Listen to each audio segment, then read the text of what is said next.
Ok, pessoal, continuando as abordagens sobre motivação, vamos continuar com uma questão, mais algumas questões, sobre a teoria de Herzberg. Olha o que essa afirmativa do CESP diz.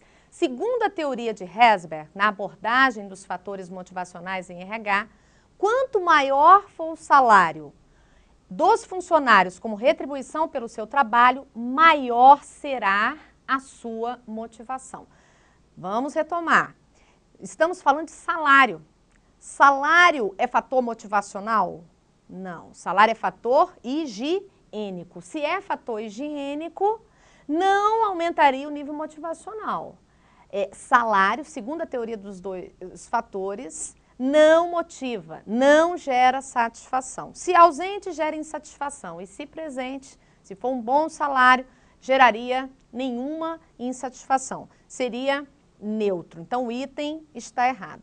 Muita atenção com esses fatores higiênicos. Eles não geram motivação, segundo essa teoria. Agora, vejamos. Se o item de prova não menciona que é a segunda teoria dos dois fatores, e está lá dito que incentivos são práticas motivacionais, salário é prática motivacional, você vai afirmar que o item está correto.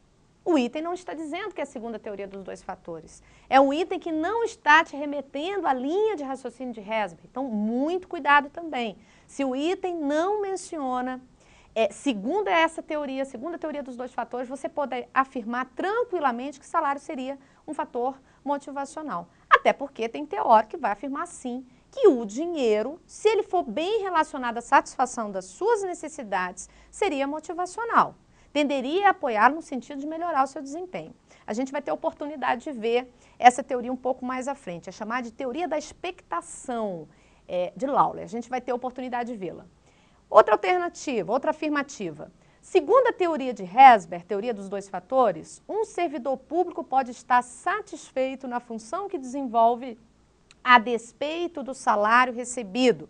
Vamos retomar. Segundo a teoria de Herzberg, um servidor pode estar satisfeito na função que desenvolve, o profissional pode estar satisfeito na função que desenvolve a despeito do salário recebido. Muito cuidado, eu tenho observado em sala quando a gente trabalha essa questão, que o problema não é o entendimento da teoria, mas é puramente um problema semântico. Olha aqui, ó, significado da palavra. A despeito significa o quê? Independente, apesar de. Então, eu posso estar satisfeito com a função que eu desenvolvo, porque eu tenho possibilidade de realização, eu tenho autonomia, eu tenho liberdade, independente do salário. Significa o quê? Eu posso estar satisfeito com o meu trabalho, fator motivacional, e até insatisfeito com o meu salário. Eu posso estar satisfeito e insatisfeito simultaneamente, segundo a teoria dos dois fatores. Eu posso estar satisfeito com os fatores motivacionais e insatisfeito com os fatores higiênicos. As condições de trabalho não são legais, o salário não é bacana, a parte de relacionamento não está legal. Estou insatisfeito em razão desses fatores, mas satisfeito com a possibilidade que eu tenho de ser reconhecido, com a possibilidade de adquirir conhecimento e aí vai. Então, o item está perfeito, eu posso estar satisfeito na realização das minhas atividades, independente do salário, que é fator higiênico. Item correto. Próxima questão diz o seguinte, é um item da FGV. Para Herzberg, as pessoas têm categorias diferentes de necessidades políticas, administração, relações interpessoais, segurança, são determinados por fatores sociais, motivadores, fisiológicos, de higiene e de estima. Primeiro que, segundo Herzberg, só são dois fatores. Ele fala de fatores de higiene e fatores motivacionais. Só pode ser letra B ou letra D de dado. Eu estou referindo a tudo que está ligado ao ambiente, tudo que cerca a pessoa, política, administração, relacionamento interpessoal, segurança. Isso tem a ver com os fatores de higiene, ou seja, fatores higiênicos. Letra D de dado. Um outro item, aqui já ainda é FGV. Ao analisar a motivação pela teoria dos dois fatores de Herzberg, observa-se duas categorias de fatores, os higiênicos e os motivacionais. Os fatores considerados higiênicos não são fatores suficientes para promover a motivação. Entretanto, devem ser, pelo menos, satisfatórios para não desmotivar as pessoas. Assinale a alternativa que não corresponde a um fator higiênico. Condições de trabalho, ambiente, fator higiênico. Reconhecimento pelos superiores. Segurança no trabalho. Salários e benefícios. Supervisão sobre o trabalho executado. Condição de trabalho é fator higiênico, ambiente. Segurança no trabalho também fator higiênico. Salário e benefícios, também externo, é fator higiênico. Supervisão sobre o trabalho tem a ver com relacionamento com a chefia, também é fator higiênico. Agora, reconhecimento já é fator o quê? Motivacional. Então, nós vamos marcar a letra B, que das alternativas é a única que é fator motivacional. Ok. Falei para vocês que, segundo Herzberg, salário não é fator motivacional. Agora, se eu falar dessa teoria chamada teoria da expectação, de Lawler, aqui ele vai dizer o seguinte, olha, o faz-me rir, que é o salário, que é o dinheiro, ele sim pode ser considerado um fator motivacional se, a partir de necessidades não satisfeitas e a crença que eu tenho que a obtenção do dinheiro para satisfazer essas necessidades insatisfeitas requer desempenho, qual é a minha tendência? Motivação para desempenhar. Bom, e aí eu começo a trabalhar, me esforçar para conseguir o dinheiro para satisfazer as minhas necessidades. Então, vamos lá. Se for segundo a teoria da expectação, salário já seria fator motivacional? Sim, já seria fator motivacional. Se o item não menciona nenhuma teoria, está valendo o senso comum. Salário é prática motivacional. Se for segundo a teoria dos dois fatores de Herzberg, aí sim. Aqui você vai dizer que salário não. Salário não é fator motivacional, vai ser considerado fator higiênico. Nós estamos discutindo abordagens comportamentais, nós estamos dentro da área de humanas. Essas ideias controvertidas de teóricos, elas são muito comuns. E é isso que pega, às vezes, nas questões de prova, né? O cuidado que a gente tem que ter e realmente dar uma sedimentada, ter uma compreensão de cada linha de pensamento. E aí analisar os itens de prova segundo a ótica daquele teórico mencionado. Tá aí uma outra abordagem importante também, teoria X e Y de MacGregor. Essa teoria é uma teoria muito tranquila. É uma teoria, na realidade, que vai descrever a natureza do homem. MacGregor ele diz o seguinte, olha, existem organizações, existem gestores que têm uma forma de pensar negativa com relação à natureza do homem. Essa forma negativa de pensar com relação à natureza do homem, ele denomina de teoria X. Existem organizações que já pensam de acordo com a teoria Y, já tem uma visão positiva com relação à natureza do homem. Então vejamos, segundo a teoria X, a ideia de que o homem seria desmotivado. O homem não gosta de trabalhar, ele precisa ser orientado, coagido, ele precisa ser direcionado. Basta para ele salário e segurança, é o que ele precisa. Já as organizações, gestores que pensam de acordo com a teoria Y, já têm uma visão diferente.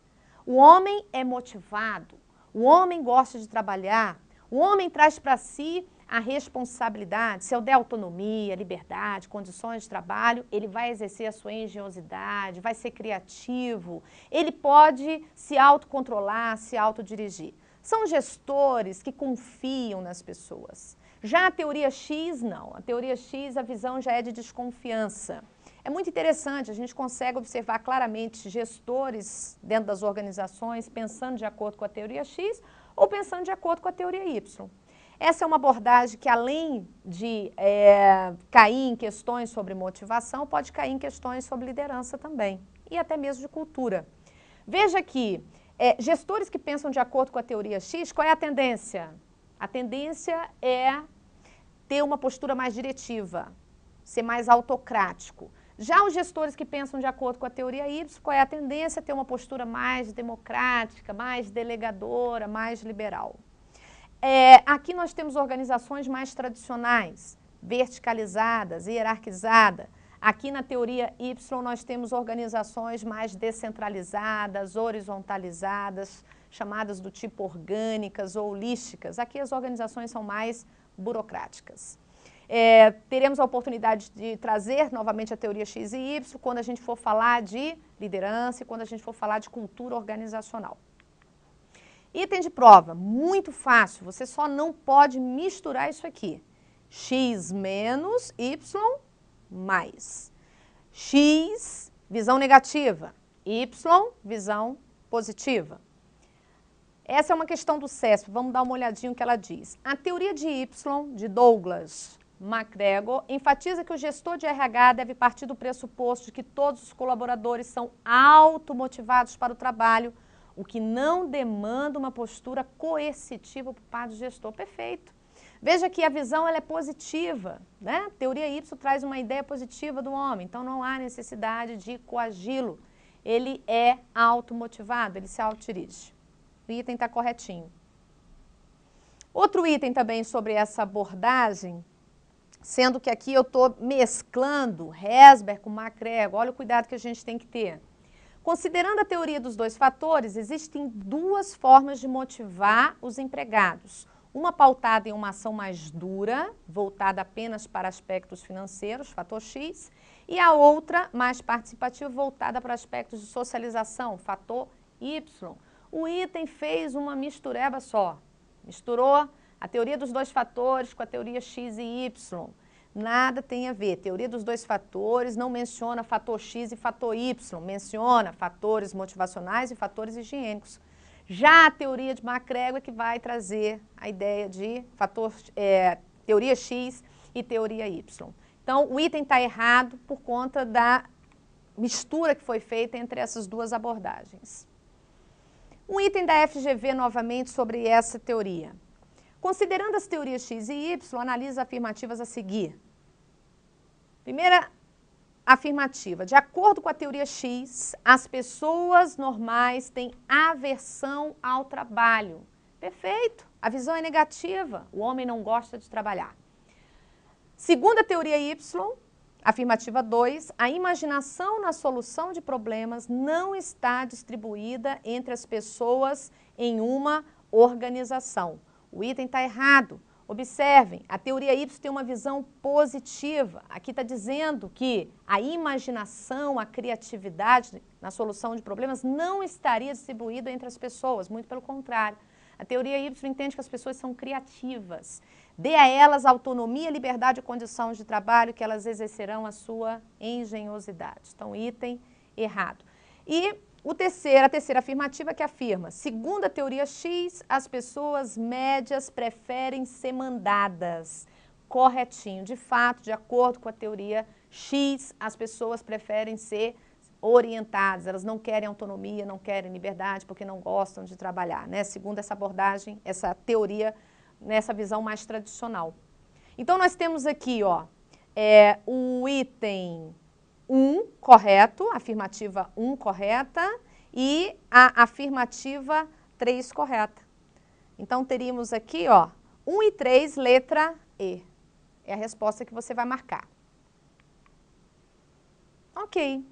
Vamos agora discutir uma outra abordagem importante também, que é a chamada teoria das necessidades adquiridas. Ela pode vir em prova também como teoria da motivação pelo êxito e ou medo. Segundo esse teórico, McClelland, ele vai dizer o quê? Ele vai dizer assim, olha, o homem tem 3 necessidades. Ele vai falar de 3 necessidades. Não menciona hierarquia nenhuma. Apenas vai dizer que o homem tem necessidade de realização, de associação, afiliação e poder. Costumo dizer que é a teoria do RAP. Realização, afiliação e poder. Realização, afiliação e poder. É a teoria do RAP. Observem que McClelland vai dizer o seguinte, existem meios para a satisfação dessas necessidades. O homem visando satisfazer a necessidade de realização, por exemplo, ele vai buscar a excelência, vai buscar competir, vai buscar feedback, retorno, define claramente suas metas, seus objetivos e metas que possam realmente ser alcançadas e busca estar sempre melhorando no que faz. Já quem busca satisfazer necessidade de associação, filiação, normalmente busca relacionamentos mais cordiais, mais afetuosos, são pessoas mais diplomáticas, voltadas para a interação. Já aqueles que buscam satisfazer necessidade de poder, buscam exercer influência, buscam fazer com que os outros façam de acordo com a sua necessidade, de acordo com a sua vontade. São aquelas pessoas que, por exemplo, dentro das organizações, buscam posições gerenciais, buscam controlar pessoas, recursos, finanças, enfim. Veja o que ele afirma. Temos as 3 necessidades, sendo que uma necessidade pode sobressair mais do que outra. Isso depende da nossa história passada. Nossa história passada tem a ver com êxito. Bom, buscando esses meios de satisfazer as necessidades de realização, conseguimos êxito. A tendência é uma necessidade de se fortalecer mais. Da mesma forma, necessidade de afiliação, da mesma forma, necessidade de poder. Qual o cuidado que eu preciso que você tenha? Não é uma hierarquia. Mas eu não poderia, por exemplo, afirmar que um profissional que esteja buscando prioritariamente uma necessidade de poder. Todos os profissionais de uma organização estão buscando prioritariamente necessidade de poder? Não posso afirmar. Por quê? Não existe hierarquia e todas as pessoas seria tratá-las como um padrão.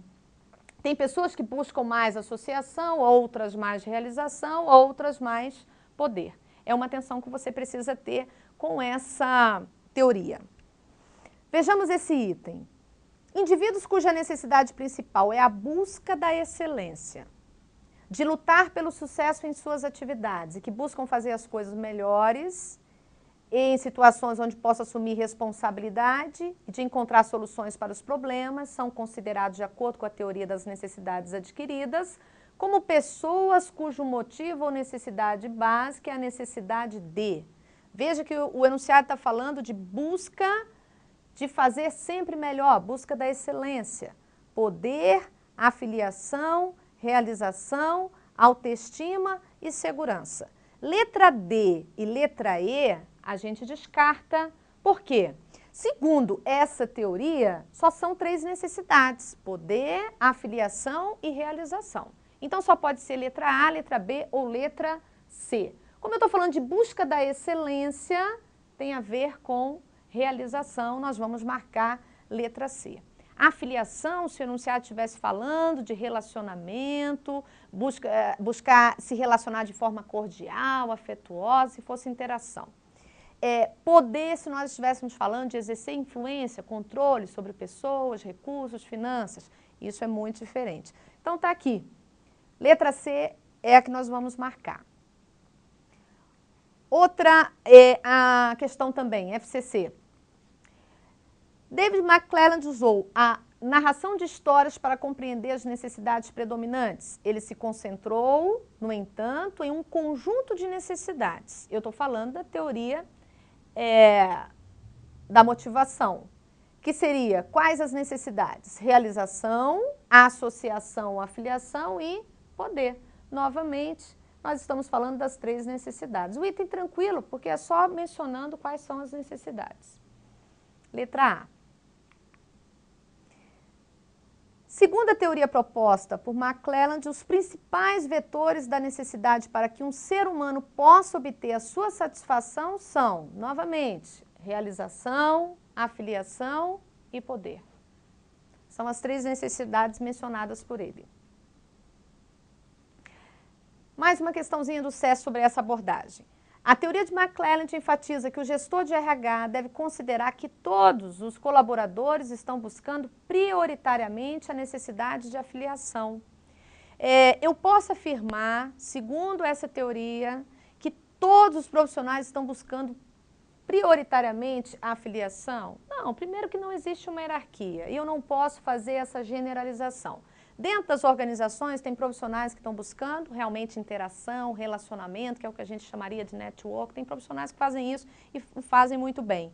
Outros profissionais estariam buscando o quê? Realização, busca da excelência, fazer sempre melhor, se aperfeiçoar. E outros profissionais estariam buscando poder, posições gerenciais, controle, exercer influência. Então eu não poderia fazer uma generalização como essa aqui, ó. Isso depende, existem diferenças individuais. Bom, nós vamos aqui trazer mais 3 teorias que vêm caindo também bastante em prova. Teoria da equidade, teoria da fixação de metas e teoria da alta eficácia. Essas são importantes abordagens. A teoria da equidade, ela vai afirmar que as pessoas são motivadas por condições de igualdade e justiça. As pessoas buscam relações justas. Analisa aqui comigo. A gente tende a comparar o quanto que a gente ganha e o quanto que a gente trabalha? A gente tende a comparar o quanto que a gente ganha, o quanto que a gente trabalha, o quanto que o colega ganha, o quanto que o colega trabalha? A gente costuma fazer esse tipo de comparação dentro da organização? Faz.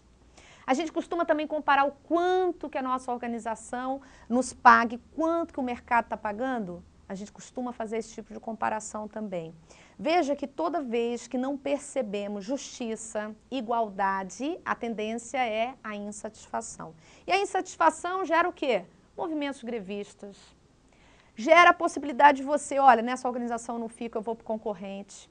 A insatisfação gera o movimento, né? O profissional sentindo que falta igualdade, que falta equidade, que as relações não são justas, que falta equidade interna e equidade externa, a tendência é ele ficar desmotivado. Então é uma teoria que vai afirmar que as pessoas buscam essas relações de igualdade e, com base nessa teoria, as organizações têm que se preocupar com equilíbrio, equidade tanto interna quanto externa.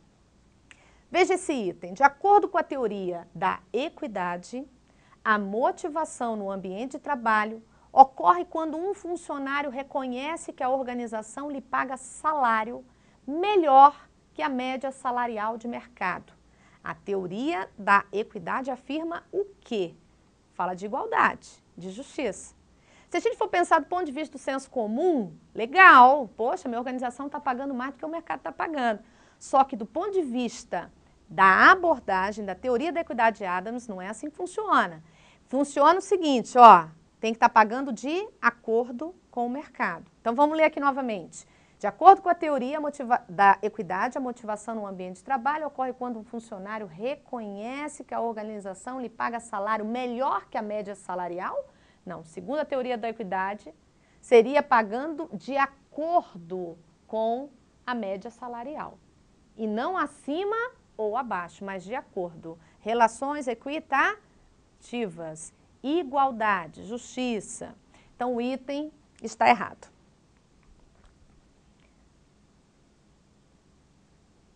Esse item diz o seguinte, para a gente fechar, um item da Funiversa.